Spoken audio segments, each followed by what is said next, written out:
Assalamualaikum warahmatullahi taala wabarakatuh.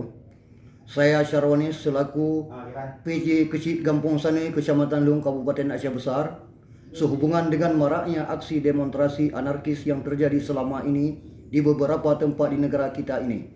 Maka saya secara pribadi dan mewakili masyarakat Kampung Sane menyatakan tidak setuju dan menolak semua aksi demonstrasi yang bersifat anarkis, karena itu akan merusak fasilitas umum yang telah susah payah dibangun oleh uang rakyat.